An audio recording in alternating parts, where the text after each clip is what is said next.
శ్రీమద్ భగవద్గీత మనం ఎందుకు చదవాలి? శ్రీకృష్ణ భగవానుడు అర్జునుడికి ఏం నేర్పించాడు అని మనం తెలుసుకోవాలంటే, ఇప్పుడు ఇద్దరు మనుషులు కలిసినప్పుడు ఒకరిలో ఒకరు ఏమి గమనిస్తూ ఉంటారు? నామరూపాలు, మనస్సు, అభిప్రాయాలు, అలవాట్లు, వారి వృత్తి ఇంతవరకు మాత్రమే గమనిస్తారు.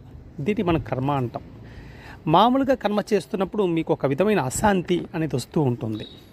శ్రీమద్ భగవద్గీత ఏం చెప్తుందంటే, చేసే పనిలో నేర్పరితనం నేర్చుకో ఉంటుంది. ఆ నేర్పరితనం ఏమిటంటే, అందరిలో అంతర్యామిగా ఉన్న భగవంతుని దర్శనం చేసుకో.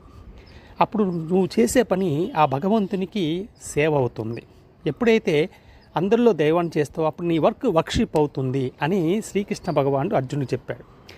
అలా మనం చేసుకుంటూ వెళ్తే మన మానవ జన్మ ధన్యమవుతుంది. మానవుడే మాధవుడవుతాడు. శ్రీమద్ భగవద్గీత మొత్తం ఏం చెప్తుందంటే, ఈ దైవీ గుణాలు కలిగిన ప్రతి ఒక్కరూ దేవుడే అని చెప్తోంది. జై శ్రీరామ్.